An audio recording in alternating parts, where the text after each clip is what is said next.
What's happening, people? Welcome back to the Intermat Wrestling Podcast. Four Horsemen have returned, and it is conference week. We're going to go from conference to conference, talk about top matches, top weight classes, little allocation talk in the different conferences that we all cover, as well as the ones that we don't, aka the Big 12 and the Pac 12.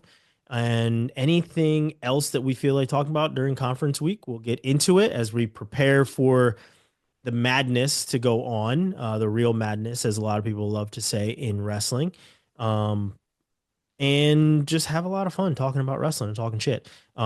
As always, we love your guys' comments and things like that. So throw any of your picks for any of these conferences in the comments below. Like, subscribe, all that fun stuff. Tell us how bad our picks suck. I know last week we had somebody that said we all sound like a bunch of Penn State homers. But if he only knew, That's a um, first. yeah, I mean, apparently we downplayed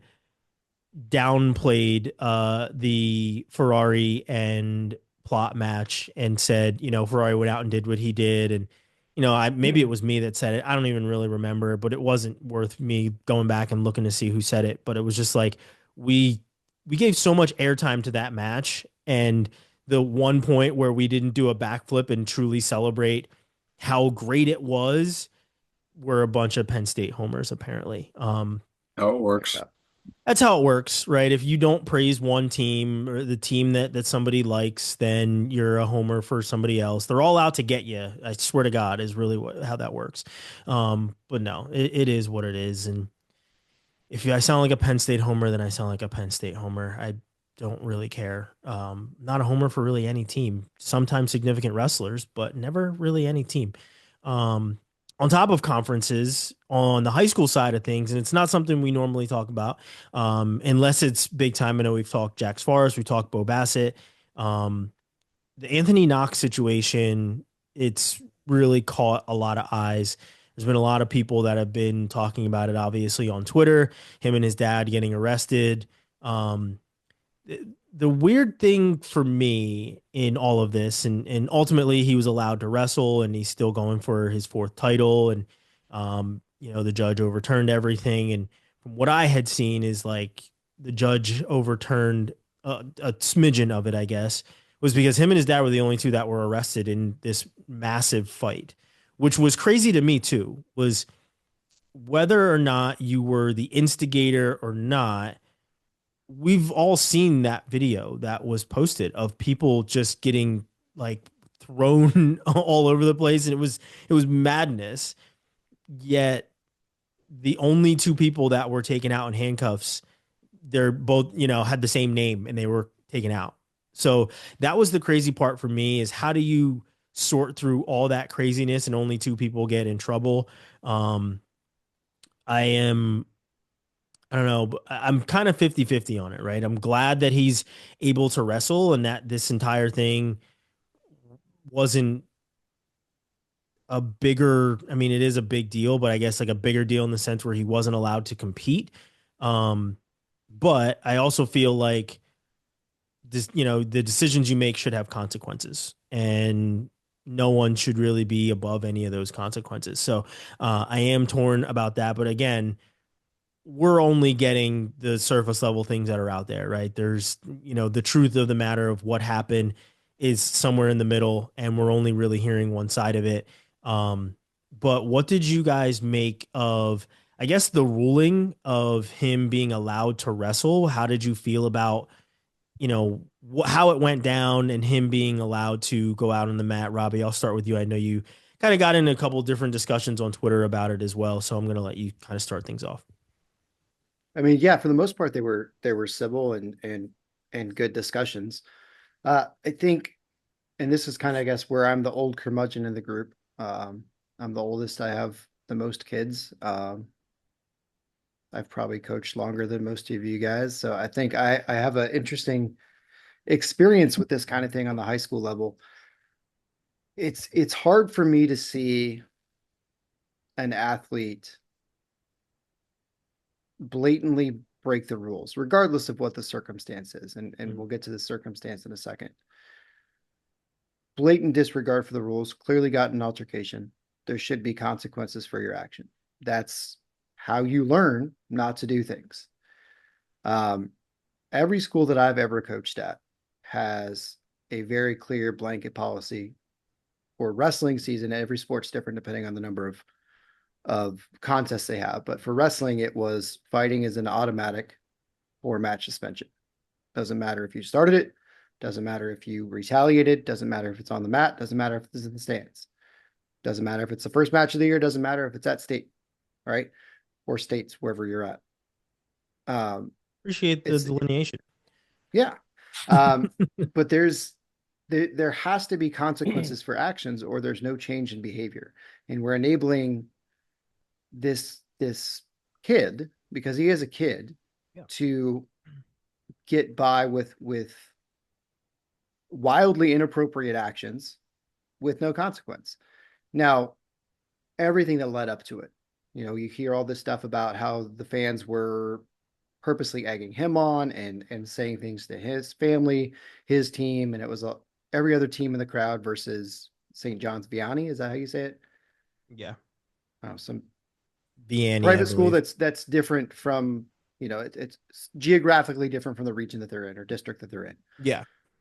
Um, that stuff should have been handled earlier. And that's to me, that's a failure of administration. That's a failure of whoever's running that tournament, is that it never should have got to that point. I mean, we've all been at tournaments where parents get heated. We've seen it, and it should be dealt with when it happens and not let it boil over to the point where there's fighting in the stands. And, you address that first and get rid of the people who are causing the issues, and you don't have this escalation. You don't have an altercation in the stands. So there's so much that could have been done beforehand. And, that the argument that, oh, he sees his dad fighting in the stands, he's protecting his dad. His dad looks like he can protect himself. Hmm. And it's not the place of a 17, 18-year-old kid to go into a melee with a bunch of adults. It's not the right decision. And, there's something to be said for protecting your family. Fantastic. Feeling obligated to do that, or feeling that that's the right thing to do. I think that speaks volumes about the closeness of his family. But when that decision is made, there's repercussions for your actions, and there has to be. And in this case, there was, and then there wasn't.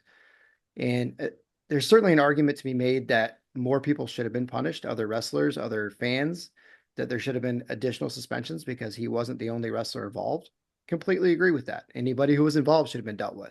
The fans that were involved shouldn't be allowed to come to the next couple tournaments or, moving forward if they can't behave like civilized adults. But there has to be consequences for actions or they continue.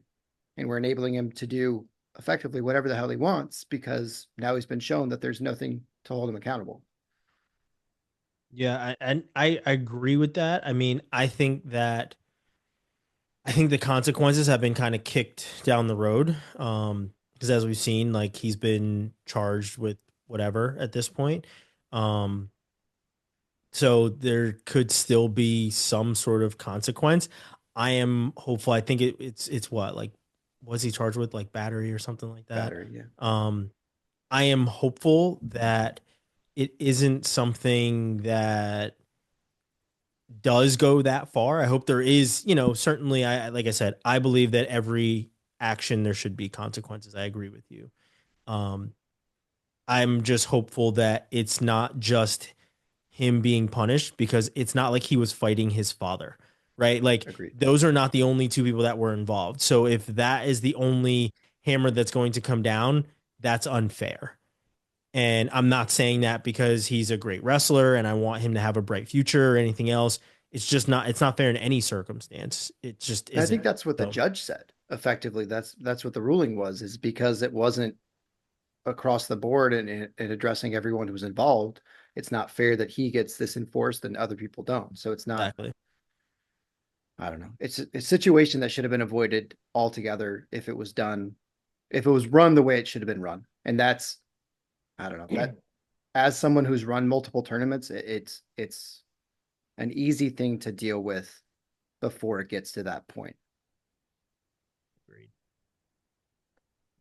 I think one other thing to consider too, or which I assume the judge considered, and admittedly, I am very ignorant to this situation. I saw clips of it and those sorts of things, but I haven't paid too much attention outside of kind of hearing what's been going on the side. But if this were a habitual thing with Knox and his family and those sorts of things, like I trust that that would have been taken into consideration and maybe they would have kept this suspension there. Like this is you keep doing stuff that's going to get you in trouble and you just can't compete now. You'll be If you're fine. a habitual line stepper, there's Right, consequences. yeah. You keep stepping over that line.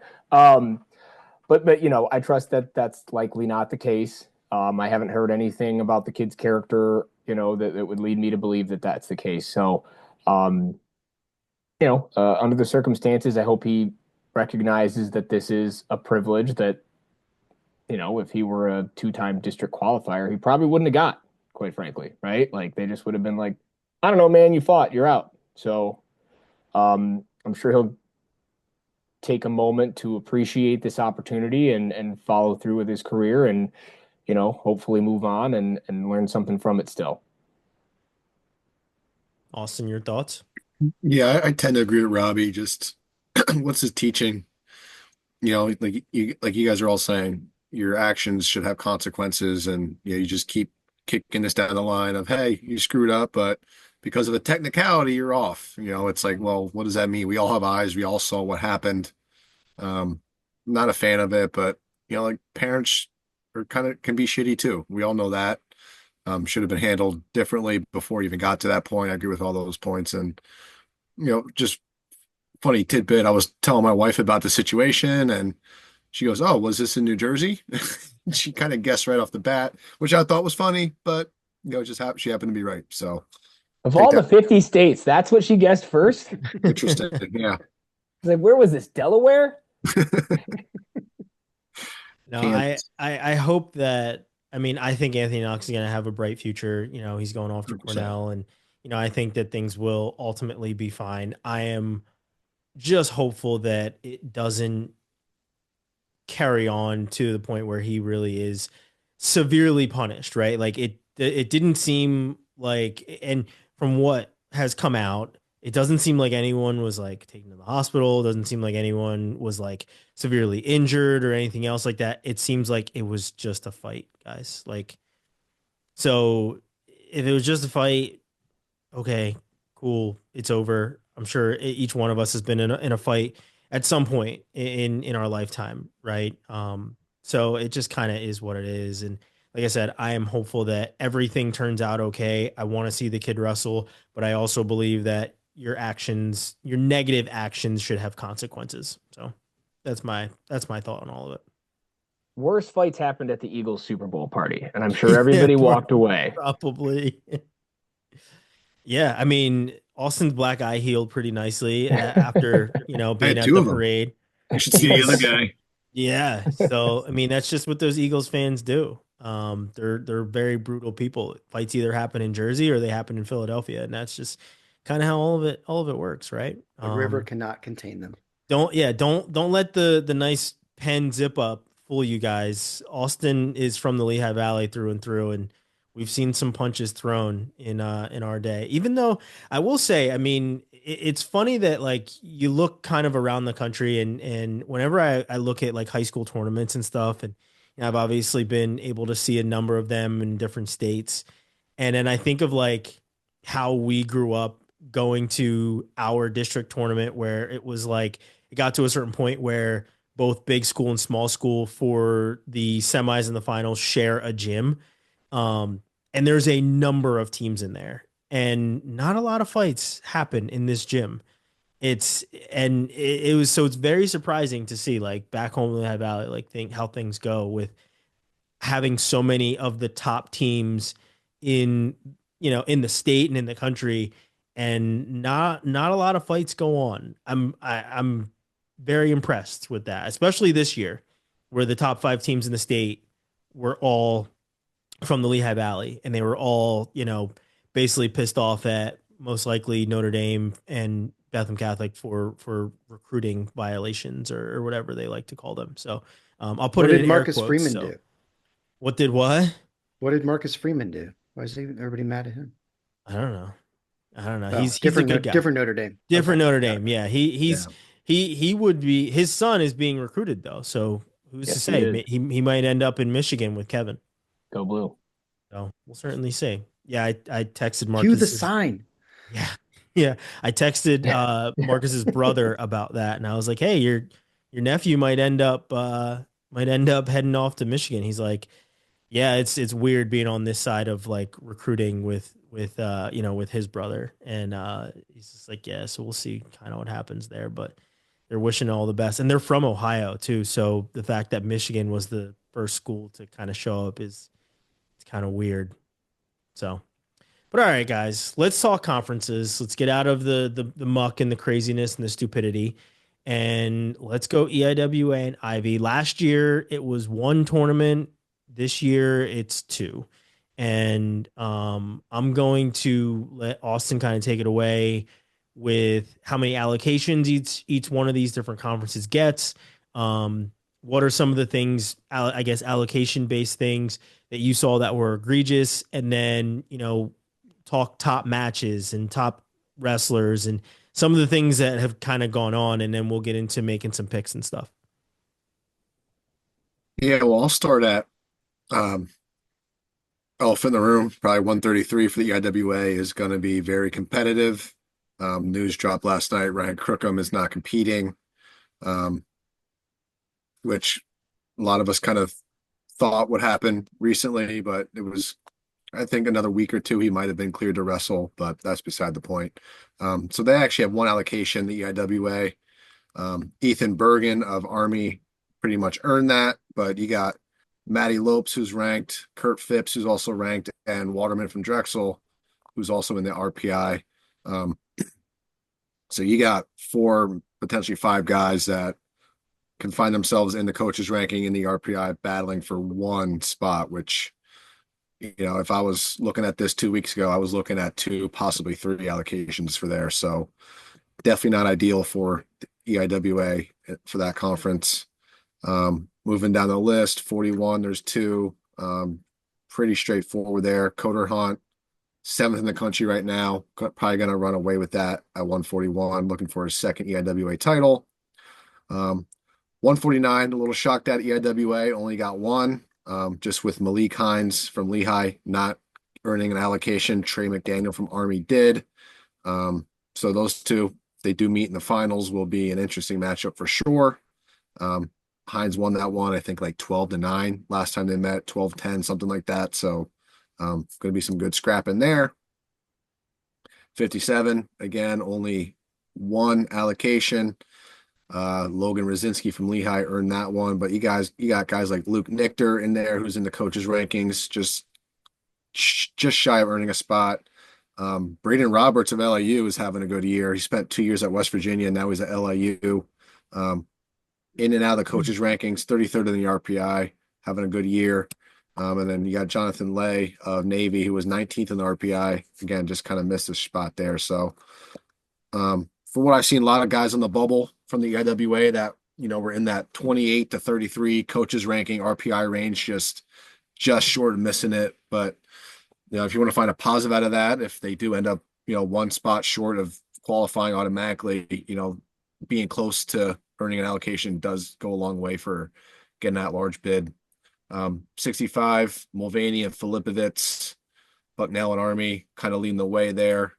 Kyle Mosher, again, another guy just in the RPI, in the coaches rankings, just not high enough to earn allocation. So good chance for a wild card there for someone that comes in third.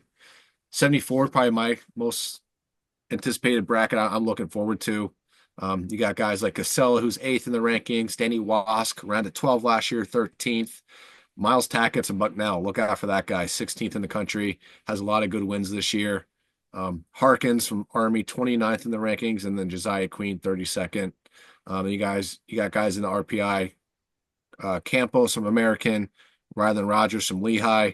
So again, 6 guys there who find themselves in either the coaches rankings or the RPI, battling it out for 4 allocations. So that's going to be really competitive. 84, if I'm being honest, the conference kind of screwed the pooch there as well. Again, you got 3, 4 guys that are just on the cusp, not quite qualifying. Um, no allocations honestly earned for this one. It's just open space according to Seton Hall Pirate. So whoever wins is going to get that automatic bid. But you got Giuseppe Who's in the rankings, Ross McFarland from Hofstra, Will Ebert is there as well. And again, all these guys, bubble guys, didn't quite qualify. And 84 is going to be exciting. It's one of my favorites too, because you guys got this guy beat this guy, but he beat that first guy. First guy beat the fourth guy beat the second. So transitive property everywhere going on there. Seating worked out. I don't know how it worked out, but it's going to be a crazy bracket there at 184. 97, probably Michael Beer, next topic. One of the top guys in the country right now, looking good. They got 3 allocations to spread around. And heavyweight actually does have 3 as well. Owen Treffen, top guy in the EIWA for Lehigh, formerly of NC State. So thank you, Robbie, for sending him up north here. Should have kept his hair though. I agree. It's a damn shame. It's short. So yeah, EIWAs is Friday, Saturday this week. I will be there at Lehigh, and then we can transfer on to Ivy's, which will be Sunday at Princeton. I will be there as well. So I'm preparing myself here. I'm training 3 days of wrestling in a row, getting ready for NC. That means you really bank those husband points that you can get all these days of wrestling in a row. Holmes, you're speaking like a true gentleman. That is a lot of weekends, tired weekends working on the wife, keeping her happy, making sure I'm able to get, 125, 3 allocations, McGowan, Gallagher, Sotelo. Gallagher and Sotelo are 2-2 in their career, 125. So that'll be a nice 5th match between them. We've talked about before, Sotelo a little banged up, hasn't wrestled in a month. So could make things interesting there. 33, they have 2 between Ferrara from Cornell and Ryan Miller of Penn. 41, they do have 4. Composto of Penn, Saunders of Cornell, Rivera from Princeton, and Ian Oswald of Brown. And there's actually 5 or 6 guys there that can actually place in the top 4. So that'd be a really competitive bracket, in my opinion. 49 should be good as well. Wesluski from Penn, Ethan Fernandez, last year's EIWA champion from Cornell, and then Ty Whalen from Princeton. Wesluski and Whalen had an overtime match. Wesluski won that one. So a lot of good wrestling going on at 149.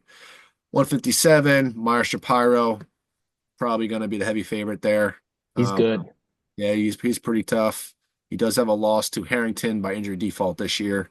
But you got guys like Blake Sato from Brown getting an allocation, Jude Swisher from Penn also earning one, and Jimmy Harrington from Harvard is pretty damn good as well. So, that third spot there could be pretty important, pretty competitive. 65, Julian Ramirez, Cornell, probably heavy favorite there as well, but Cesar Alvin of Columbia also earned an allocation. 74, Simon Ruiz of Cornell is your top seed. He has a win over Nick Incontrera this year. Incontrera is actually a 3rd seed because he did lose to Jack McGill of Columbia. Interestingly enough, though, only 2 guys earned a bid between Ruiz and Incontrera. So McGill's going to have to win that matchup in the semis against Incontrera again to earn an automatic bid. 84 is Chris Foca. Pretty heavy favorite there. Between 2, 3, 4, and 5, you got some good tight competition between Hale from Penn, Molhauser of Princeton, Fine of Columbia, and I'm going to include Andrew Real from Brown in that mix as well. He had a tight match with Molhauser, so 4 bids there, but again, 5 guys kind of battling it out 2nd through 4th, so it should be really competitive. 97, Luke Stout, Mikey Delegata each earned allocations. Stout probably the favorite there, and then 85, open space. Ashton Davis from Cornell, top seed, John Pardo 2nd, and then good old Sebastian Garibaldi from Princeton. If you guys remember, pinned the Iowa heavyweight a few years ago, and like a roll through kind of fat man roll thing. I don't know what the move was, but yeah, so he's got some big move capability. He'll Cassiope. Cassiope, yeah. Yeah, so I sped through that pretty quick. We can touch on things if you want, but yeah, that's my quick Yeah, rundown. I wanna go back to EIWA. We obviously know what allocations are and who these top guys are, but which one of these weight classes, or maybe it's a couple of weight classes for you with covering the EIWA, has been the most competitive over the year? That now that all these guys are going to be in one place, one time, that you feel is probably going to be the headliner. Yeah, definitely. I think I mentioned before, 74 just has a ton of talent there. Wask was around at 12 last year. Casella, I think, was third at Las Vegas this year. Majored Wask already on the season. I think he's number 8 or 9 in the coaches' rankings. Tackett's from Bucknell, sophomore, little under the radar to most people, but he's beaten a lot of good dudes this year. He'll be in that mix. Josiah Queen from Drexel wrestled second semester, looking really good. Dalton Harkins from Army. Yeah, so a lot of guys, like I mentioned, just ranked pretty high in the country there. And you got guys like Darian Roberts at Morgan State, who spent a few years at Oklahoma, Mhm. um, was a starter for them, and found a way at Morgan State. A little banged up this year, and he's going to make a good run here as well. And um, just talking, 33, I think quarterfinals and on, there's going to be some good matches because you got guys that, like for instance, Mason Leipert, one of the tech fall leaders and from FNM in the country, 8th seed. That's a tough out for a top seed like Ethan Bergen. Leipert is tough to wrestle, tough defensively, really good on top. He's the guy that rode out Vito last year at Journeyman. The people kind of took people by surprise there, kind of put his name on the map. And 7, Raymond Lopez of Americans tough. He has Kurt Phipps at number 2, and Sacred Hearts Braxton Fries Apello. I'm sure you remember that name, Holmes, a Nazareth guy, or Mhm. Easton, transferred to Nazareth, He started at he was Oklahoma. the one, yeah, he was the one that they tried to not allow to wrestle when he transferred, but like he moved with one parent because his Yeah, parents, got divorced and yeah. they like tried to stop him. And it was like that's where, we talked about high school fights. That's where there was almost a fight during Easton Nazareth that year. Yeah, it's rare to have people leave Easton to go to a non-private school, go to Yeah. another public school, and we've seen that a few times. It doesn't happen often. But yeah, he's at Sacred Heart now. Started at Ohio State, has some good wins on the year, so he's a 6 seed. He'll face Matty Lopes right off the bat. Between 6 and 3, and then 4 and 5, Waterman, Drexel, Rose, from Binghamton, going to be a good quarter match. So I'm looking at the quarter matches. 133 going to be really, really tough. And yeah, there's gonna be some good wrestling. Without the Ivies, obviously, it's a little down this year. You can see by the allocations, Ivies earned more with half the teams. Um, but now that EIWA kind of knows they can't rely on those automatic bids come conference tournament, I think they're going to adjust their scheduling and make sure they get the allocations moving here forward. So I'll chalk this up as a learning lesson for the conference overall. Yeah, I was gonna say, how has the Ivies not being there made such an impact? Even with, I think this is the first year for Morgan State to be in the EIWA, but how has it been like with that split, right? And what do you see changing? You think that there is going to be some changes with how scheduling has worked with the EIWA more so than the Ivy? Yeah, I just think because it was such a large conference, 17 teams last year, big brackets, and obviously doubled the allocations, so if you don't quite earn an allocation as a wrestler for the conference, there's still a little more leeway that you can upset a guy, hope for an injury default, which is going to happen somewhere, you kind of get hot at the right time, and place in the automatic bid range where it's usually 4 or 5, sometimes 6 and 7. Top placers move on. Here now with 2, 3, sometimes 1 at each weight, I think the conference overall just kind of needs to do better at getting those allocations earned for the conference, um, and not relying on end of the year conference placement as much. I think there'll be more legwork, first semester, second semester. Because you look at Army, they had 6 guys earn allocations. They're the second best team in the conference. Um, and the guys that didn't qualify, they just missed. So whatever Army's doing, I hope the coaches across the board kind of replicate that to see how do we get RPI, how do we get win percentage and how do we get in the coaches' rankings. Obviously you can't get all 10 guys ranked all the time, but you can adjust your schedule to make sure you get RPI and especially win percentage, which is one of the factors, obviously. Yeah, Just need more guys named Wolfgang and Gunner. Yeah. That's the secret. It always helps. Yeah. On the Ivy League side, obviously it's a little different in terms of just like Cornell, right? Like Cornell was top team in the AWA for a number of years. They were, putting their name on that really enormous trophy that the EIWA has. That thing is obnoxious and really heavy. But Cornell was top team over on that side. Now I'm pretty sure, we expect them to be the Ivy champion with all the studs that they have. Did they, even with those guys being out for as long as they were, do you feel like Cornell carried the Ivy this year, or was it significant input from each team? Because as you said, the EIWA kind of dropped the ball on allocations. Do you feel the same way with the Ivy too? I think Ivy had, I think between 1 and 3 less than they did last year as members of the EIWA. But yeah, I mean, overall, Cornell they're the odds-on favorite to win, obviously. But yeah, I'm interested to see how it works out with smaller brackets, and are they going to get the same amount of bonus points? There's going to be less matches wrestled, obviously. So are upsets going to happen? And there's a lot of factors into play here. Penn is putting together a good squad, obviously, as well. Columbia has some bright spots. Princeton obviously has a lot of good guys too. So I'm interested to see how their approach changes, if it does at all, with a 6-team conference versus a 17-team conference. A lot less grind on the body, and like some of these weights for qualifiers. Some of these guys are already in the semis, right? So do the math. You have to win one match to advance. So if you are a little banged up and expected to injury to fold out, win your one match and get out of here. You couldn't do that last year. So, we'll see how much of that comes into play as well. Yeah. Before we move on to ACC, any dark horses in the EIWA or Ivy that people should be keeping their eyes on? Overall, I just think there are a few individuals, but a team overall, I think a team, and I'm going to sound a little biased, but a team like Drexel is going to be up there hunting for that second and third place trophy. They got a lot of guys, and I saw Flo did a nice breakdown based on seeds.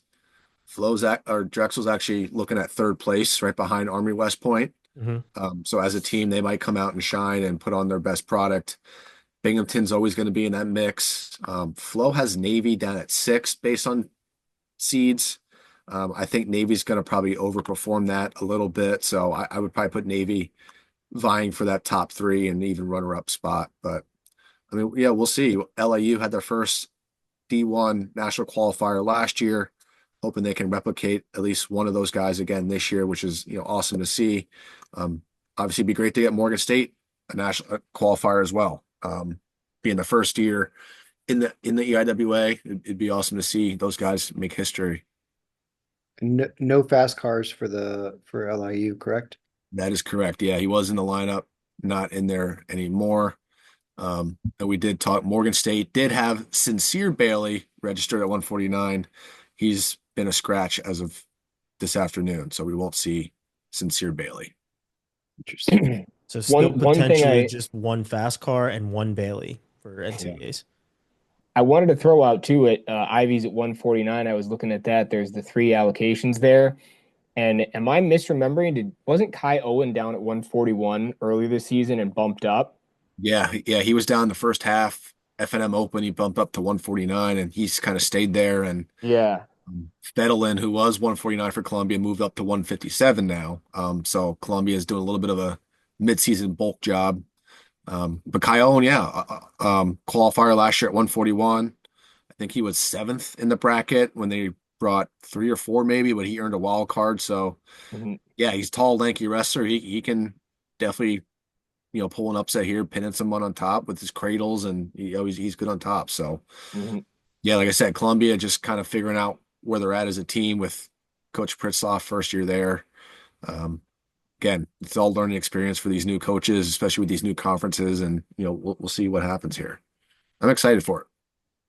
For sure. Yeah, I can't wait to see how, Pritzloff does with his team as a head coach. I mean, I know early on in the year we talked about the new coaches and how we were excited to see, the Adam Halls and obviously the David Taylors and how these guys approach the season. But now we're at the portion of the year where it's conferences and things are a little bit different, where this is the time that everybody waits for.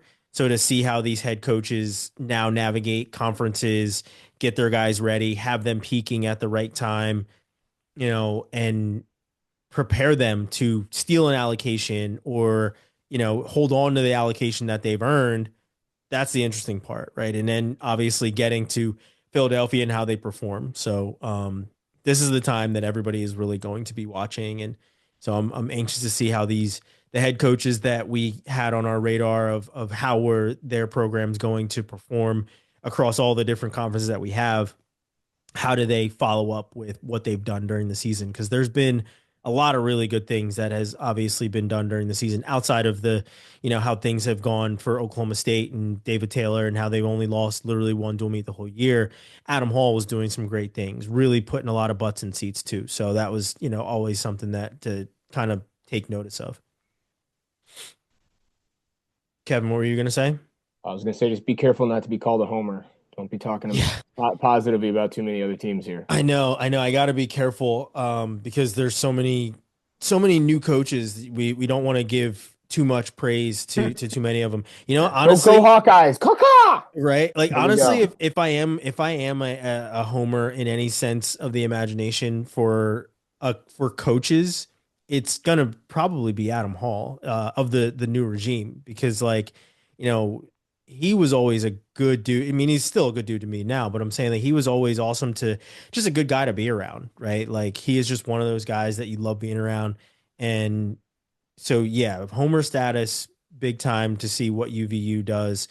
So for that, you can call me a UVU homer, not so much a Penn State homer, even though once we get to the Big Ten and start talking about that, it's probably going to be pretty heavy Penn State because what they're set up to do this year is kind of unheard of. But Turns out they're good at wrestling. turns out they're real damn good, and they're going to have a lot of guys with a number one next to their name in these brackets. But I want to move to ACC, get Robbie in here talking about the ACC. So, as Austin did, give us some allocation talk. Where have things dropped off? Where have you been surprised that an allocation came in? Obviously, throw in some dark horses, and the ACC brackets are a little bit smaller than some of these other ones, but you guys always in the ACC, they always bring it, right? Had some national champs over the year, another one looking to maybe double up this year with Henson.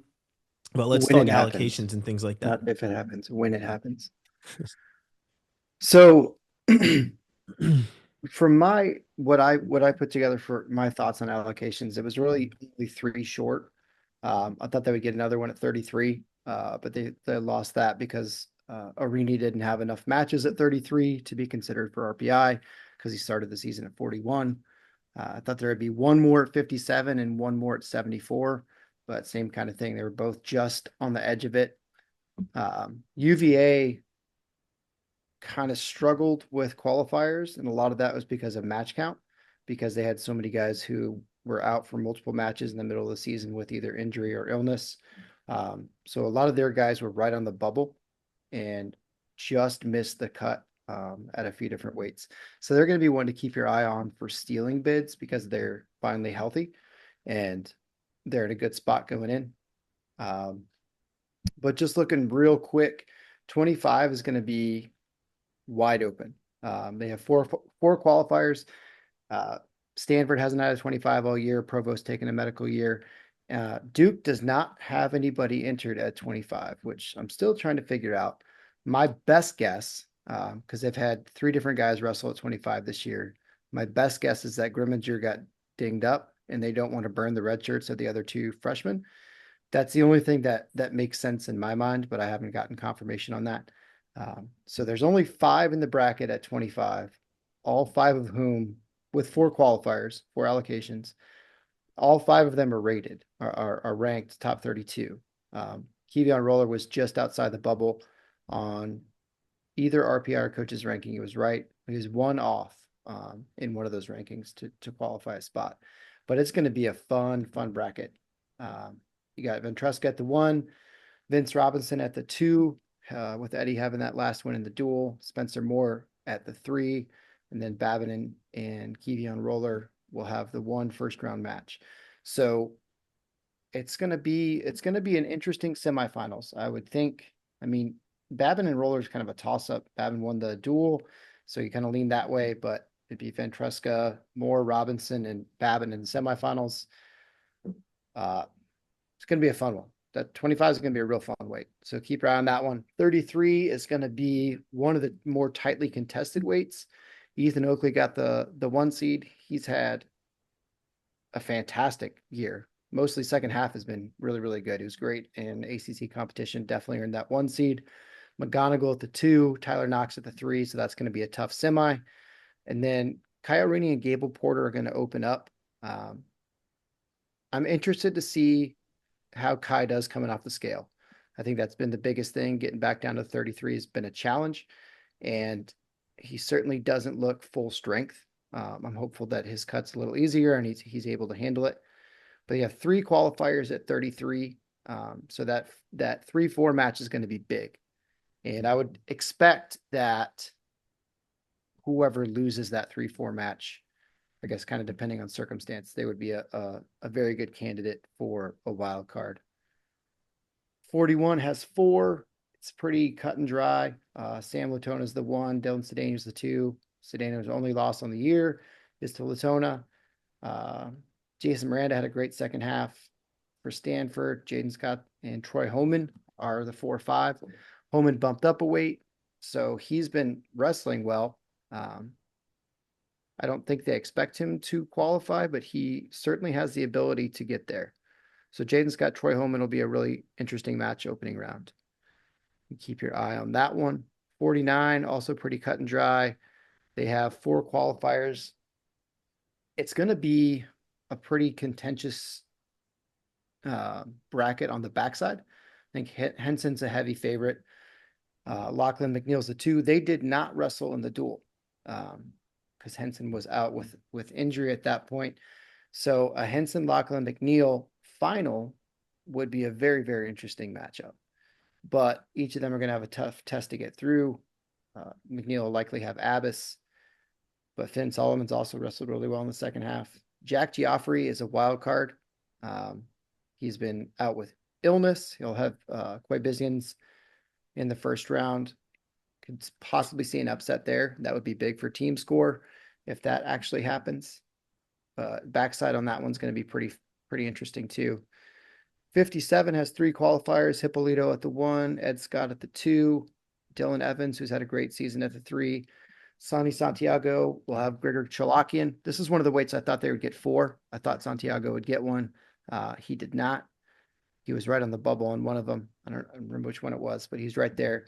Certainly one where we could see 2 potential wild cards. I think Santiago and Chalakian both could make a good case for it.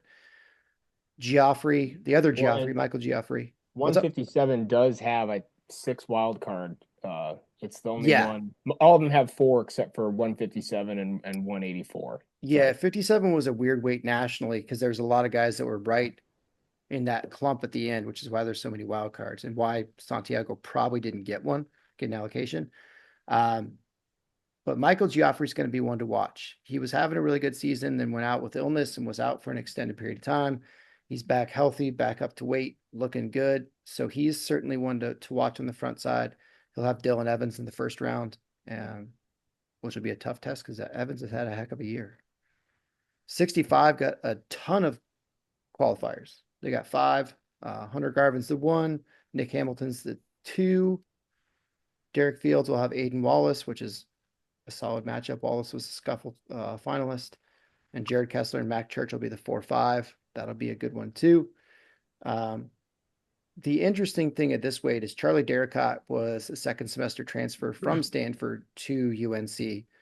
He has 5 matches on the year, all ACC matches. He's 0-5. So I'm interested to see if he's able to bounce back and get some positive momentum here.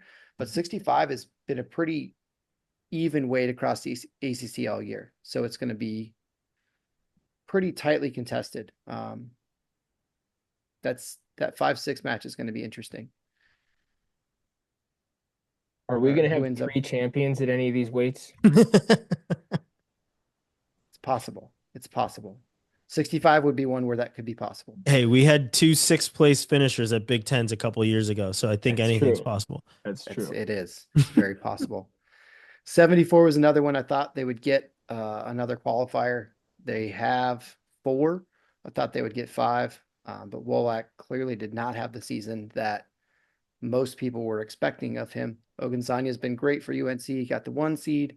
Lorenzo Norman, whose only loss in the ACC was to Ogunsanya, coming back off an injury. I'm interested to see if those two match up in the finals full strength against each other.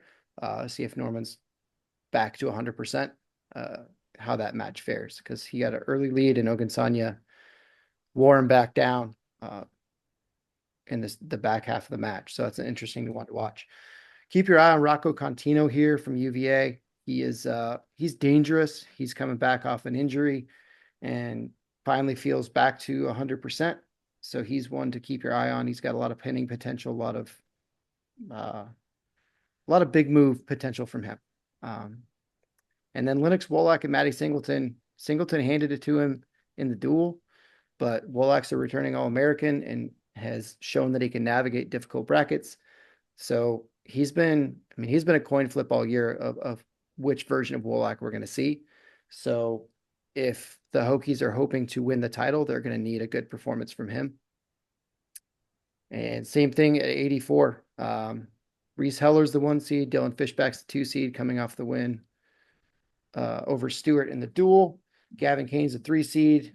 Justin Phillips won the spot for UVA. They've had a bunch of different guys at 84 this year, and Phillips is going in the postseason. There are 3 allocations there. The one that did not get an allocation was TJ Stewart, who's a returning All-American.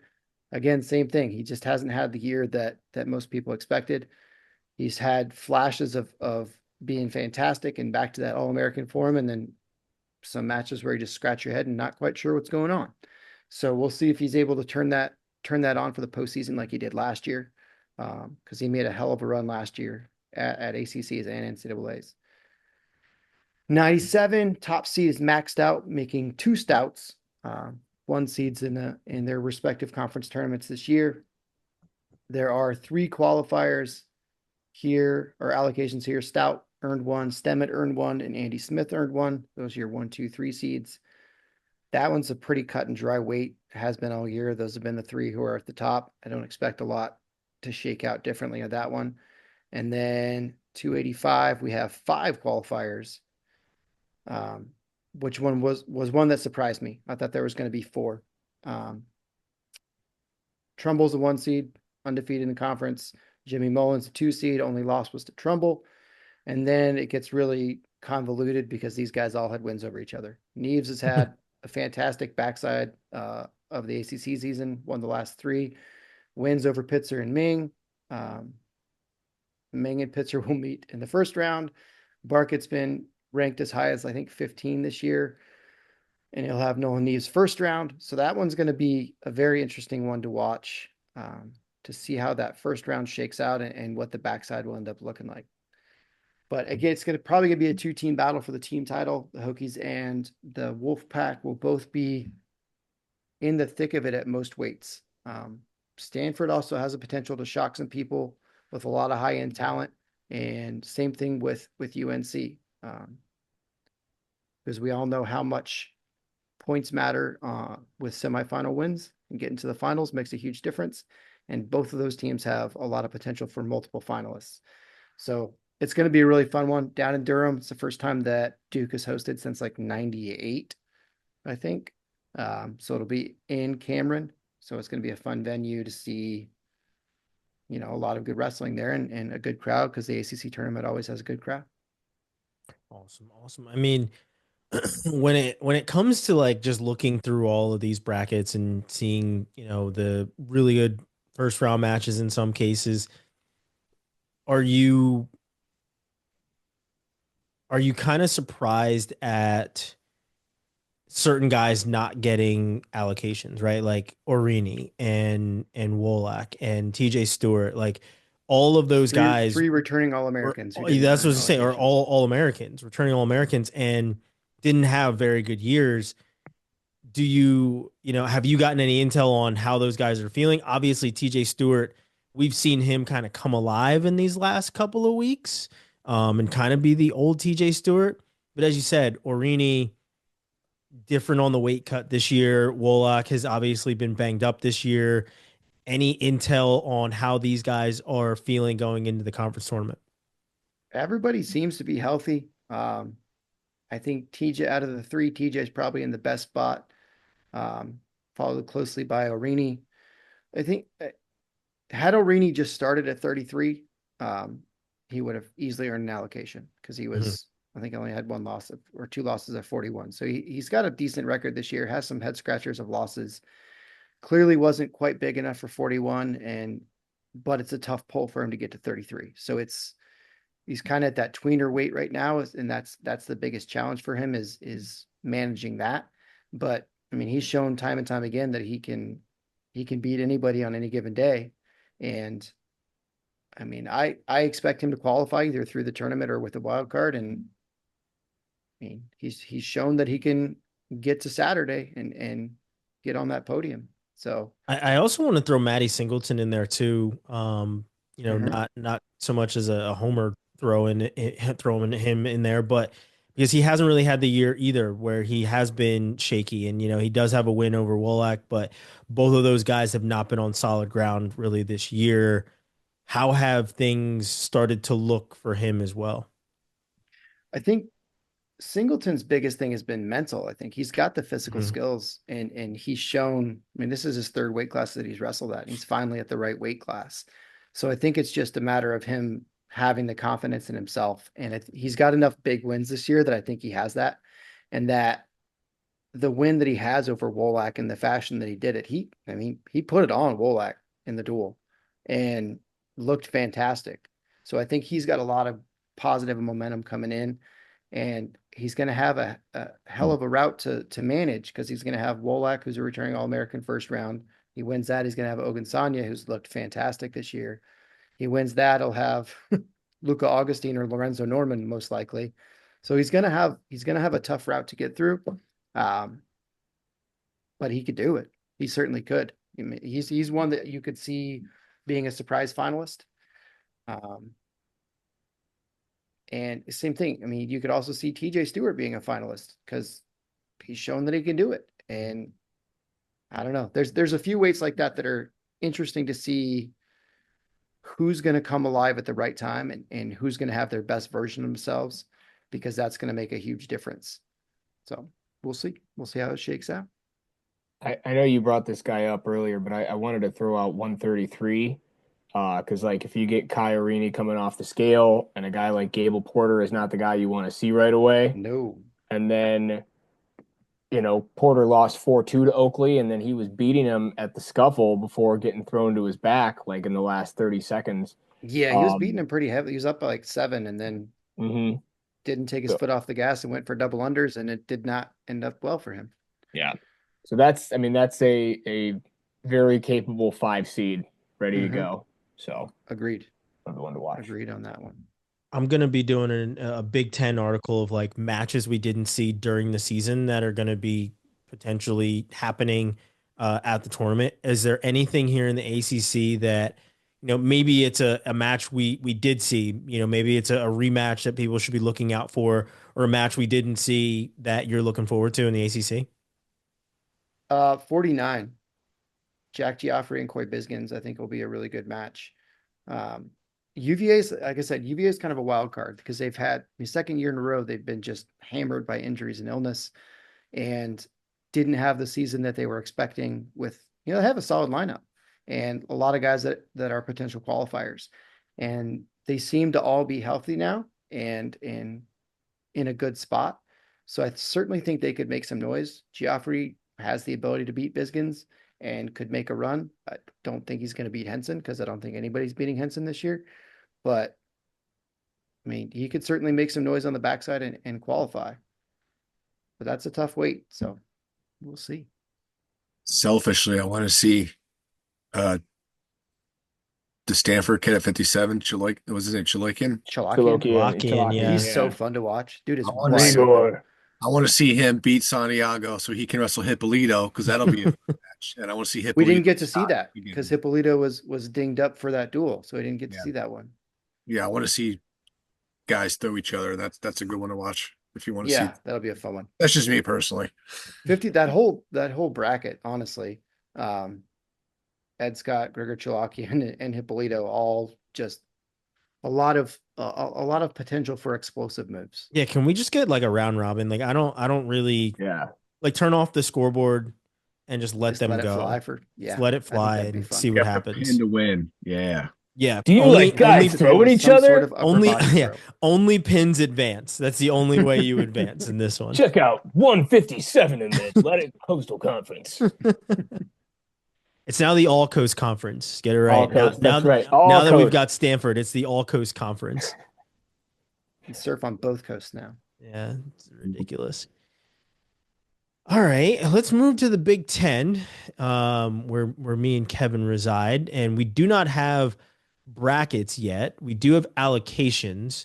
Everyone qualifies. Everyone qualifies. I mean, in the Big Ten, you get 87 total allocations. There's 9 at 125, 10 at 133, 7 at 141, which is the lowest. Yep. 8 at 149 and 57, 9 at 65, 74 and 84 both have 8, and then 97 and heavy both have 10. So a good, the brunt of your allocations going to be coming from the Big Ten, obviously, no surprise there.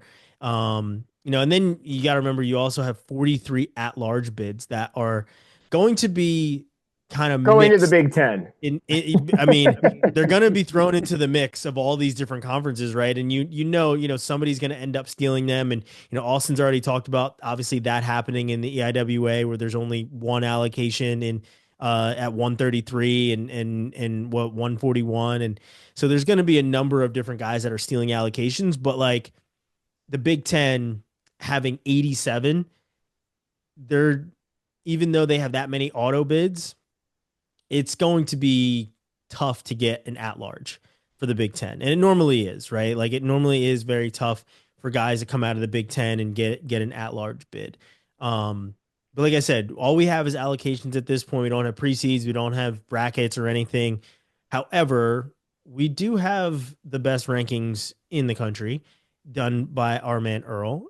So we can take a look at our rankings because what other better indication would we really have? And, instead of kind of going down the rankings and saying who's going to be there, I would love to, and I'm going to allow Kevin to kind of take over here. And what weight class or weight classes are you looking forward to? What guys are you looking forward to? Maybe you've got some dark horses or something like that as well. So Kevin, go ahead, take it away with some of your takes here on the Big Ten. Well, the one I'm looking at right now is 141, and I mean that's got the biggest potential rematch that I think we want to see with Bartlett and Mendez, which I'm very much looking forward to. And then you throw in, complete like wild cards like Brock Hardy in there, Vance Von Bauer. I mean, Hardy almost beat Bartlett if it wasn't for that late reversal. Von Bauer went to overtime with Mendez. Sergio Lemley's always dangerous. That one is going to be pretty wild. I mean, it's probably at the right number of allocations at 7. I was just kind of looking through the listing here, and it does kind of fall off a little bit after Danny Pacino. But you've still got some interesting guys in there. Grayson Clark was really had a great freshman season last year. I believe he was a qualifier for Purdue. Little tougher second season here, but still a very dangerous guy to look out for. That's one that I'm very interested in seeing. But I mean, 133 is going to be just chaos. Ayala's obviously the man and very exciting, and should be ranked one, I believe, at this point in the season. But then you've got the savvy vet, the short king himself, Lucas Bird, who's clearly had a close match there. Braxton Brown has had an awesome season. It's 20-2 on the season, and very, very dangerous. And then I got to scroll down a little bit to get to the returning Big Ten champ, Dylan Shawver. So it's going to be a very, very competitive weight class, to say the least. And then you got to go to the big boys, Stevenson and Kirkfleet. That's the one we haven't seen yet, and that's one that we are all very much excited to see. And if you're Kirkfleet, I mean, you've got to be excited for this, right? I mean, amped up and pumped and ready to go, assuming that finals match happens in the form and fashion that we expect it to. But man, Gables just looked every bit as good as he quite frankly looked better than I thought he was going to look coming back. Like, I can't just go play football and then come back and be just as good, if not better, at what I was good at before. Like, I can't. Turns out training with Aaron Donald is going to help a little bit. A little bit. Maybe a little bit. Does Aaron Donald have any eligibility left? I don't think so. Not anymore. Oh, not the way he treated quarterbacks when he was at Pitt. I would not try and put that man in a singlet. Yeah, I think all great weight classes. 33 obviously is the one that I have starred, but the one that I truly want to see is 184. And that is for Gable Stevenson's very young freshman teammate, redshirt freshman teammate, Max McAnally. And, Kevin, you and I talked about him yesterday on Blood Round. Again, thanks for having me on there. But Max has been that consistent guy in the Minnesota lineup that had a very good true freshman year while in redshirt and has just continued it with getting into the lineup. And, we obviously haven't seen him wrestle any of the guys above him as of yet this year. Obviously him and Carter haven't hit at all. So I'm really anxious to see how he does if he's to hit Carter, right? He has to make the finals in order to do it. I expect him to be the 2 seed as they are 2 of 3 guys that are undefeated in the entire weight class in the country, and both of them are in the Big Ten. So looking forward to seeing 184 and how that shakes out. I also want to see 157, and only because of how are they going to seed 157? Are they going to ding Ethan Miller for sitting out when he could have wrestled Joey Blaze? Or are they going to benefit him for getting the injury default win over the guy that should be the top seed in Tyler Kasich? Like, how are those seedings going to shake out? And then obviously you have Ja'Cory Teamer in there too, who's at 5-2 because of being injured for most of the season and not being able to compete against a lot of these guys too. So where does Teamer slide in there? Do they go with a base of, common sense, I guess, of saying Ja'Cory Teamer was the number 1 ranked guy, he got injured, and that equated to him kind of sliding? Or do they say, well, these are what the results say, right? Kasich has a loss to Miller, even though it was an injury default, it counts. Antrell Taylor as well, he's at 19-2. Where do we slide him into this mix as well? So for me, 57 is going to be amazing. I mean, look, like I said, you've got Kasich, you've got Teamer, Taylor, Miller, Joey Blaze, and then you got to remember Tommy Askey and Trevor Trumbley are also there too. And then Brandon Cannon, who's in for Sasso now that Sasso is out. Trumbley, I think, kind of got a raw deal with the allocations. I'm pretty sure he did get one, but like, it's just still a pretty raw deal when it comes to all that and how the coaches rankings went and everything else.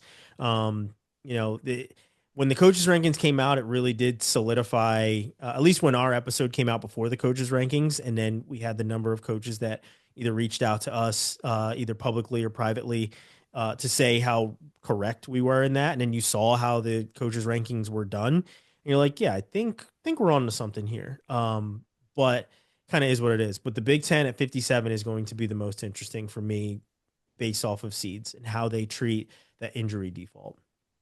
That is going to be interesting. I'm looking at it too, and I'm kind of counting through, and I'm like, oh damn, Saldate is out based on where he'll likely be seated. Mm-hmm. And he's very capable of getting it done. So is like Jason Kreiser down here as well. But it's going to be a competitive one for sure.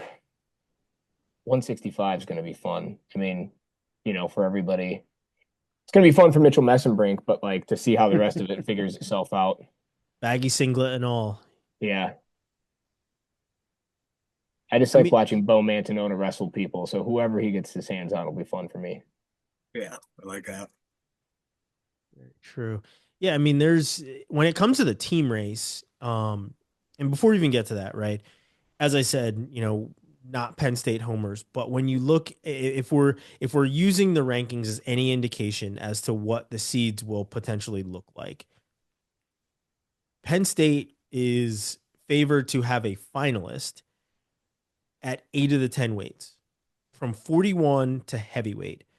They are most likely going to have somebody in the finals, which is absolutely unheard of. And I would not be surprised. I mean, and if you think about it, Braden Davis was a Big Ten champ last year, right? So he's a returning champ. He's up at 33. Very good potential for him to make the finals again. And then putting Lillidahl into this mix where he is probably going to be the 3 seed behind Caleb Smith, who he's lost to. I mean, and he also has the loss to Dean Peterson. How does that shake out, right? Like, obviously, you're going to have Dean Peterson up probably above Lillidahl, potentially, because he has a win over Lillidahl, but then also has losses over some other guys. So seeing how that shakes out, I mean, Matt Ramos will be at the top, obviously, but that 2 through 5 range is going to be the interesting part for me at 125, just like it is for 157 of like how it shakes out. But the only difference is these are head-to-head matchups, and how do they weigh the head-to-head matchups as opposed to kind of transitive property of guys that have lost to this guy but beat this guy and anything else. So that'll be very interesting for me. But on the team side, obviously it is Penn State, but you do have, as I mentioned, Max McAnally, you do have Minnesota, who has every guy ranked right now, and can very well do some damage on the team side. Obviously, Iowa is in that mix, and and then you also have Nebraska too. So I think Michigan is obviously going to be down just a little bit without having some of their bigger horses in there. But my eye is on Minnesota and how Minnesota does in the Big Ten tournament, seeing as, we didn't see them wrestle everybody in the Big Ten and in the Big Ten, and how they navigate this. Does McAnally navigate his way to the finals, and we see him versus Carter Sarachi for the first time? But that's kind of, I guess, my dark horse in the team race is Minnesota. Do you have any thoughts on team race, Kevin? I mean, we talked a little bit about it yesterday, and once again, shout out to Blood Round. All 3 of you guys have been on it with me, so I appreciate you guys all making extra time to talk to me twice in a week. But We'll do it. But I mean, Minnesota is the one, and that's the thing that's crazy, is that like it's so wild how after how dominant a season Penn State's had, that we can still be like, darn, it would have been cool to have gotten that duel. Like, it really would have, it really would have been a lot of fun. I will go back to Iowa though too, man. I mean, they've quietly had such a good year, and I say it like I feel like it's been quiet. Maybe it hasn't been quiet. Maybe it's just because I feel like Iowa fans aren't satisfied unless they're number 1, and they're kind of sitting even then 2. They're not satisfied. Yeah. Fair enough. But I mean, they've done really well, right? We've talked about how many finalists that Penn State is favored to have. I mean, you could get several finalists in there for Iowa too, 5, 6. So they're going to have a really good list of qualifiers, and they're going to have. I mean, they're very likely going to place second. They wrestled Minnesota, who we were just talking about. It would have been fun to see them wrestle Penn State, and they wrestled Iowa and got smoked. So that's probably the I think it goes Penn State, Iowa, Minnesota, Nebraska.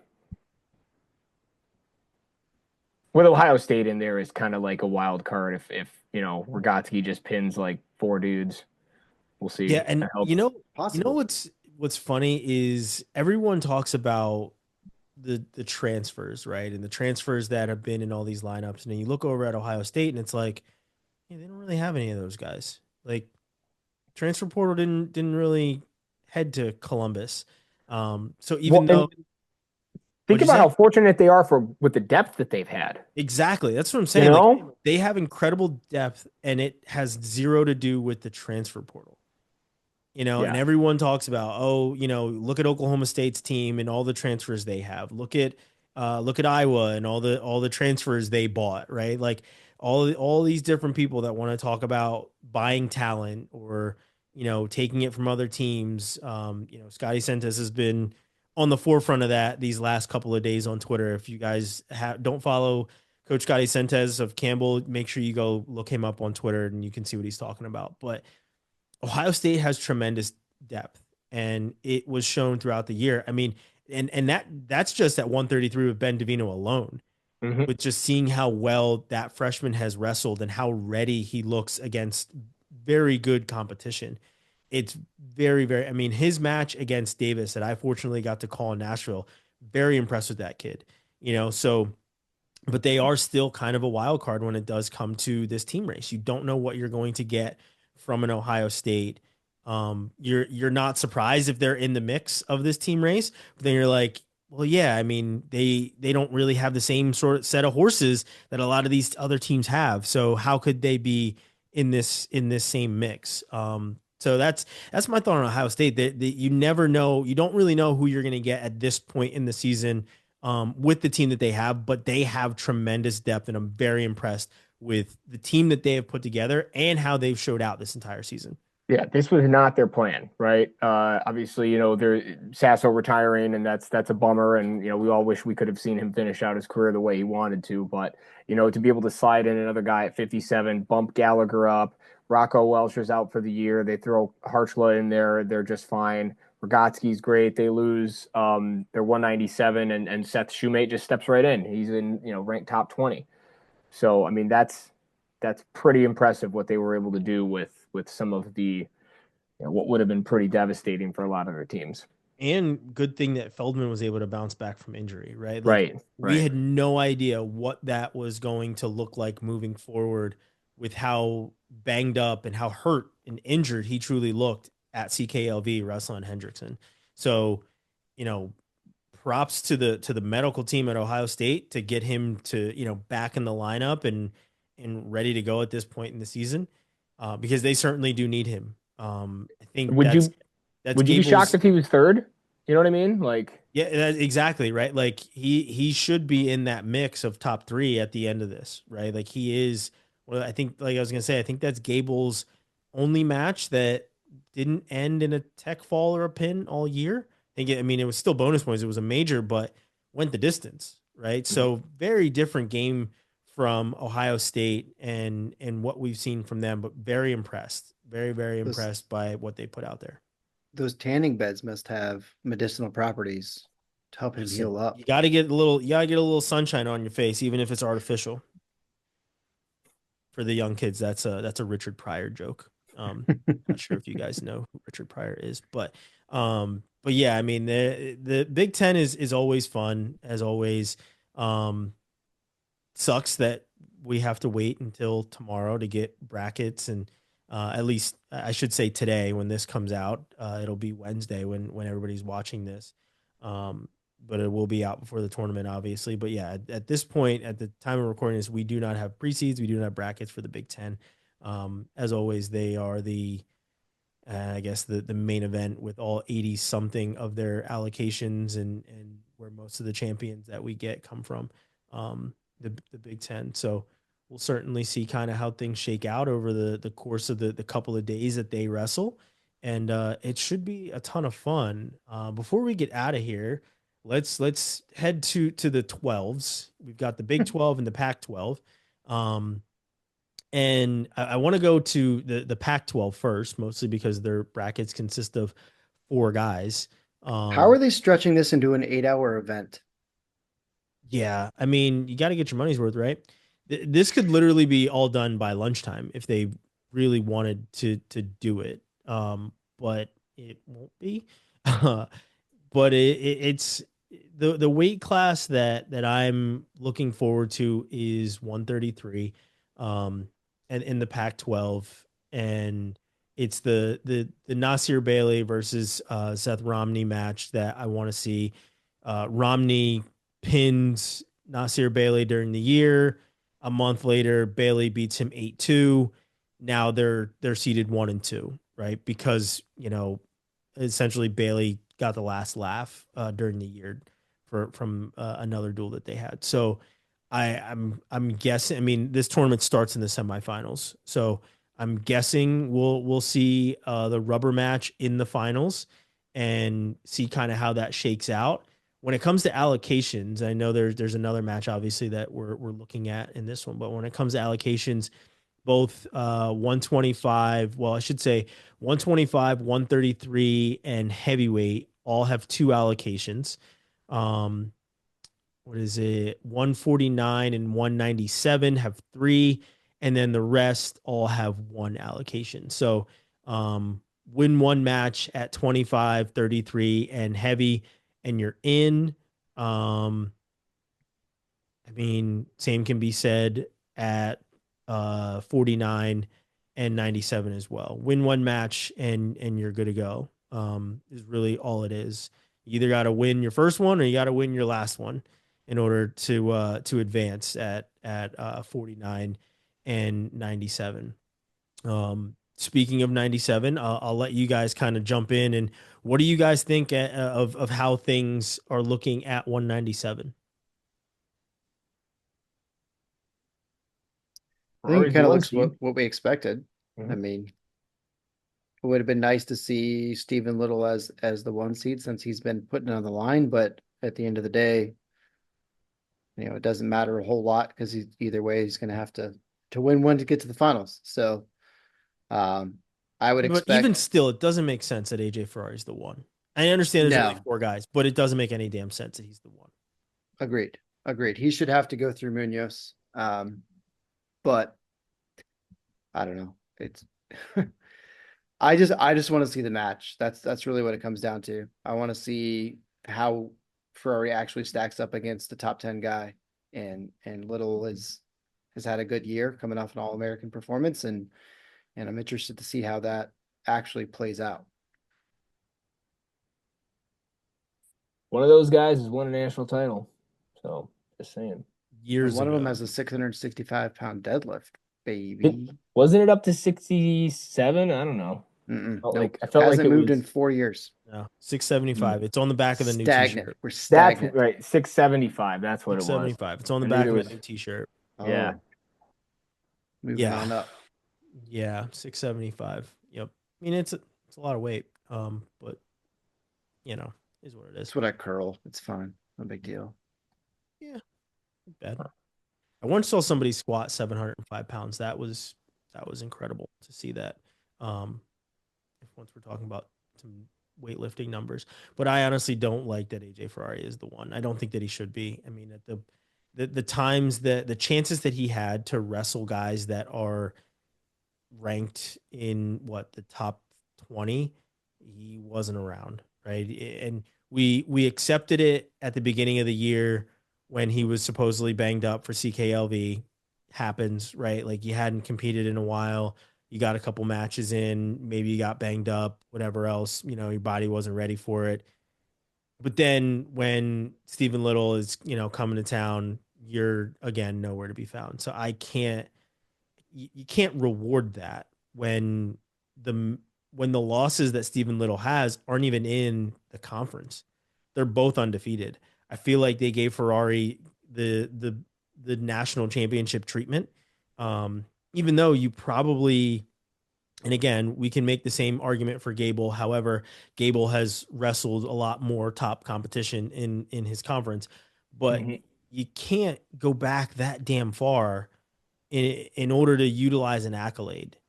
That's a little far to go back and say this guy is a national champion. He should be the one.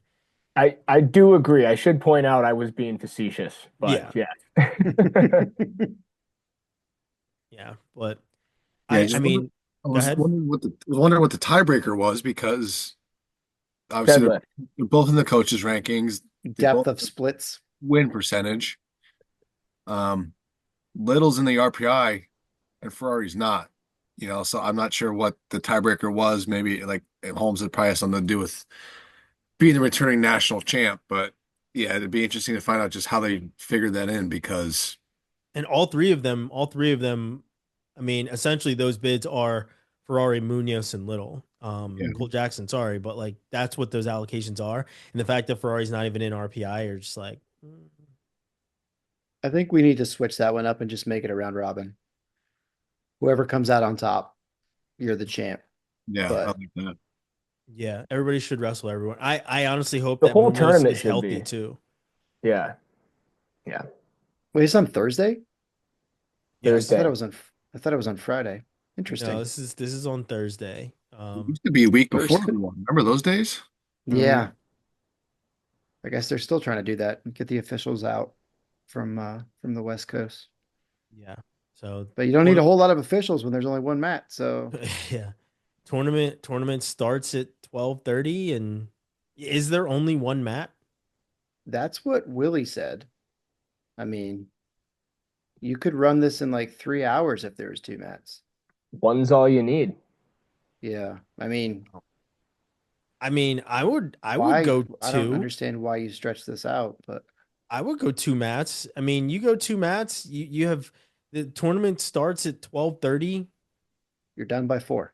You go two mats, you're cruising through this thing.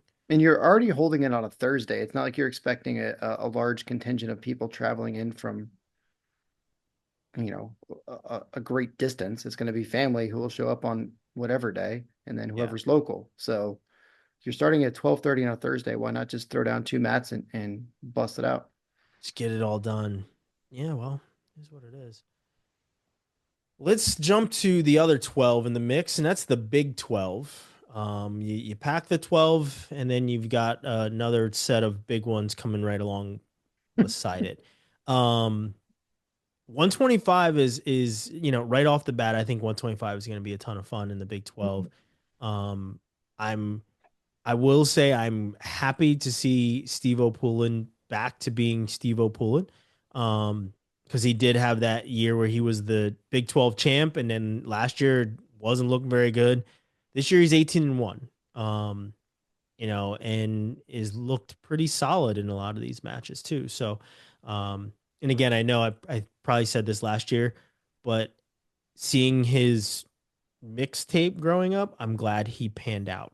And Yeah. Yes. I think I will say that at all times. Seeing how his upbringing was on the mat Yeah. as like one of the first wrestling YouTube stars, and knowing that he panned out as a Division I wrestler and he's not burned out, and he hasn't gone crazy. Like, I love it. What's interesting is like looking through all these different conferences, how many guys have branched out from being in the NC State room at one point to being, really good nationally at another school. Steve O'Pullen, Owen Truffin, Brock Del Signore is the one seed for Little Rock. Like there's a lot of examples. Noto. No, yeah. So that's interesting to see. Well, and Vince Robinson and Steve O'Pullen are 5'6" in the rankings at 125. They're also both 5'6".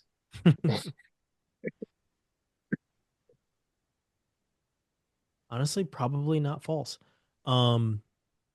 Yeah, I think, I love the Big 12. Honestly, I love how competitive the Big 12 is. It honestly is probably our most competitive conference. Big 10, hands down, toughest, yes. But I think when it comes to the most parity and like the closest matches, it's Big 12 for me. Big 10 guys are obviously very, very good. It's, but you have the Penn State in all of it, where in the Big 12, whoever becomes the champion, it's not set in stone beforehand. one bit. You know, we've had Iowa State win it. We've seen Oklahoma State win it in the past, obviously too.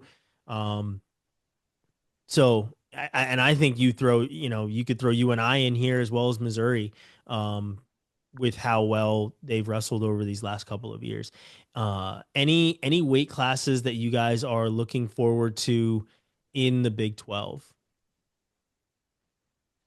I'm just going to jump 25 will out. be interesting. What'd you say? I think 25 will be interesting. 25 will be. Well, so we were talking beforehand, and it was like, okay, well, Figueroa and Spratley will likely run into each other. And I was like, well, Tanner Jordan beat Spratley in the blood round last year at NCAA's to become an All-American. Like, and Jordan is so good on top. If he gets the first takedown, gets a ride out, like it changes the whole match strategy, you know. And Spratley's looked excellent, you know, of late, right? He wrestled really, really well in the Iowa duel. But yeah, that one should be fun. But I mean, Bummer. Terrakina and Figueroa second round will be an interesting matchup too. So I mean, Yes. there's a bunch of those. Yeah, I was going to throw out 141 just because, you know, you've got Alirez, undefeated, top seed. Awesome. Um, You'll have Julian Tag, you know, with the 1-8 matchup. And I know Tag is dangerous. He went to the Olympic Training Center for a little bit, bounced around a bit, but I just trust what Han is doing there at South Dakota State. Like he's going to have him ready to go. So if Alirez is dealing with weight issues or just not ready to go, it could be a scary one for him. And then ideally, we'll get him and Tegan Jamison at some point, and that should be an awesome match. Jamison is no slouch. He's got everything you could hope for attack wise.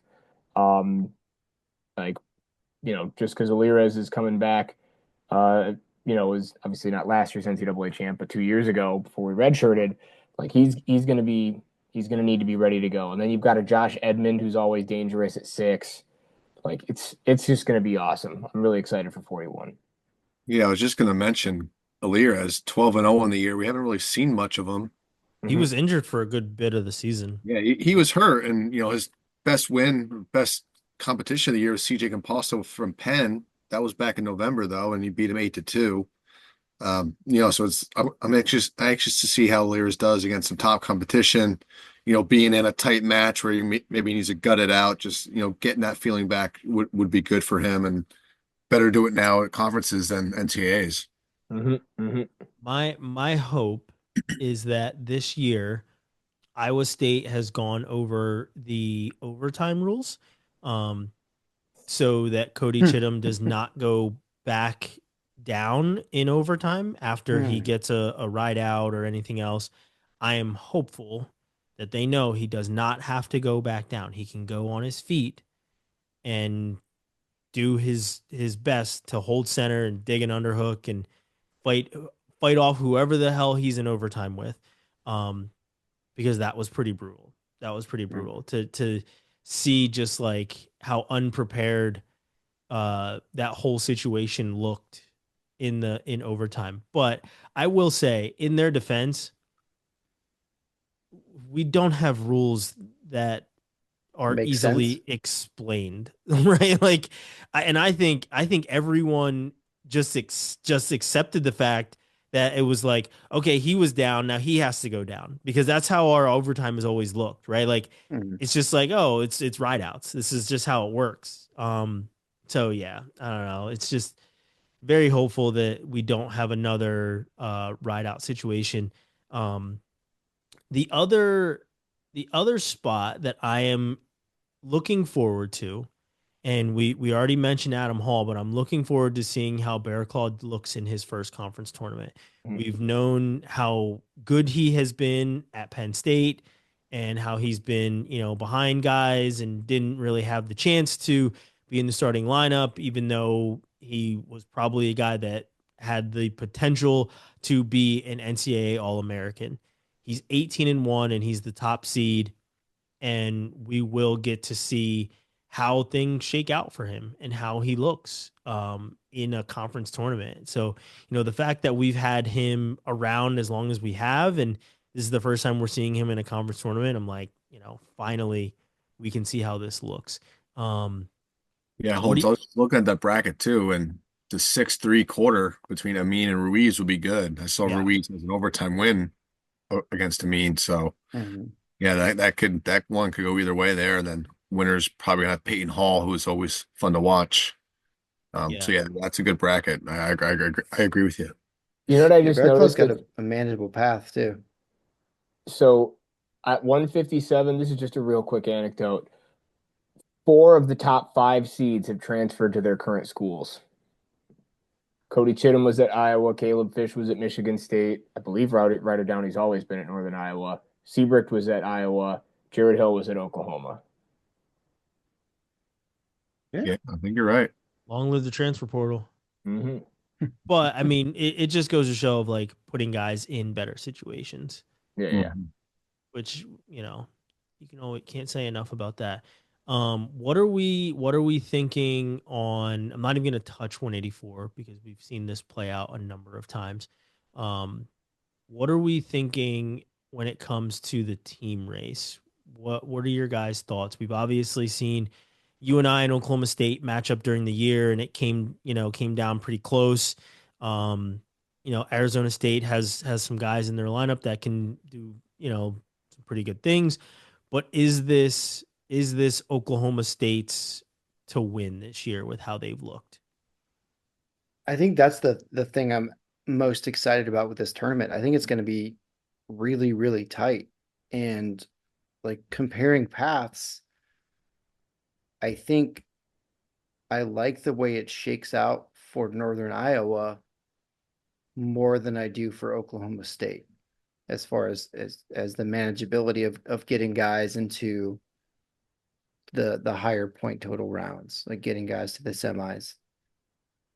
But I think it's going to be super tight, and I think bonus points are going to be hugely important, especially in the early rounds. Yeah, agreed. Um, Outside of the team race, I just kind of I was reminded as I was scrolling through these brackets of a head scratcher. Please explain to me why Wyatt Hendrickson is the number one seed and Colton Schultz is the number two. However, Colton Schultz has a bye in the first round, and Hendrickson has to wrestle his old teammate from Air Force. First round. Why does the number one seed not have a bye, but the number two seed does? I hate when Yeah. that happens. The buys are Are they Challenge random. match. random? They're all random. Challenge, Right? The It's They annoying. are four has a random. bye too. They are random, but I mean, let's but the let's seeds are not. You but know, let, like let's be serious here. Like as random as these buys are, let's put them where they sensibly should work. right. Why are we seeding at all then? Yeah. Why like what's the point? Well, that's something I didn't hit on with the ACC tournament, but it with the automatic bye for the one seed, they're losing anybody who earns the one seed. Loses out on those Arguably points. they lose the potential for extra points. So they get the advancement point, but they don't have the potential for any bonus points in the first round, where the other guys do. Um, and it had with a weird weight like 125 with two guys out. Brian Reinhardt used to be the SID at NC State, pointed out today that UNC and NC State are both already up 3-0 over everybody because Spencer Moore and Vince Robinson both have a forfeit first round, so they've got 3 points. So they're starting off the tournament with a 3-0 lead. So it's a weird, I don't know, it's always weird to manage buys and how all that works in a close tournament like we're expecting it at ACCs and at Big 12s. Like that could make a huge difference. Well, thank you for your logic, Robbie. That's not That's what what I'm here for. we're here to shake our fist and yell. Plus, you know that 5 of the 7 teams are going to win the trophy anyway. Are you Oh saying man. Duke's not going to win in their home And, gym? anything could happen. Shock the world. I hope they win at least one match, honestly. I really hope that they do. They should get 2 qualifiers. Okay, good. I hope so. I hope so. Gentlemen, we've gone through a good bit of the conference tournaments. We've looked at some of our favorite weights. We've looked at allocations, some dark horses, team race. We obviously didn't make any picks. I don't think we really need to make any picks. We'll save picks for NCAAs because if we made picks, it would take us all night to do. do we have any other parting words before we get into conference weekend? And it can be anything. It doesn't even have to pertain to wrestling. It could be literally anything that you would like to wrap up today's episode with. Kevin, go ahead. Yeah, we didn't cover the MAC because Central Michigan is winning all of the weights. There's your homer. Fire up chips. Comment on that. Robbie, anything? I guess since we're starting these tournaments on Thursday, that gives you gentlemen, you only have one day left this week to get that to-do list done before 4 straight days of wrestling starts. So knock that list out tomorrow. It's very good advice. Austin? No, just shout out to Pennsylvania wrestlers competing at states this weekend, along with New Jersey, who has states this weekend. A lot of other states as well are competing at states. So, good luck to those guys, but be nice to see those state corporations, whatever you want to call them, just look at the state, get it away from conference weekend. A lot of excuse me, a lot of coaches like to go there and recruit, and with traveling with the team, they have other priorities, so it's hard to do that. Thankfully, flow and things like that, it's easy to stream, but it's always better to be there in person. So that's one thing I would like to see, is kind of move the state tournament either next weekend in between the weeks or the weekend before. But yeah, that's just kind of my old man, what grinds my gears kind of thing for the day. Yeah, I think it's logical. Same could be said for youth tournaments too, because I literally am driving back Sunday morning from Big Tens to go coach regionals because my kid's wrestling in regionals and I want to be there for it. So that time of year. Yeah. One quick states note. Wyoming state tournament was last weekend, and a double amputee was a state champ for DuBois. I saw that. It's pretty nice. awesome. Saw that video. Yeah, that was pretty cool. I do have something, and it just kind of popped into my head. And I don't know if you guys have seen these. Me, Earl, and Willie have talked about them in our group text that we have. These AI articles.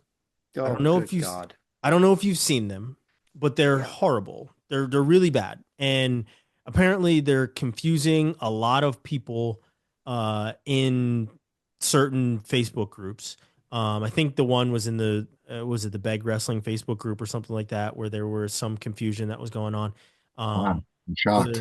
The latest one that was kind of circulating was that Josh Barr was suspended. There was another one where Tyler Kasich was apparently in trouble for some sexual assault nonsense. The one that caught my eye, this was actually the first one that I had seen, was that Jory Volk was transferring to Penn State. Oh yeah. So I saw that one and was like, what the hell? Right? Because like the other ones, you're like Kasich and sexual assault, Josh Barr being suspended, you're like, eh. But like hearing a guy's transferring, you're like, wait a second, did I miss something somewhere?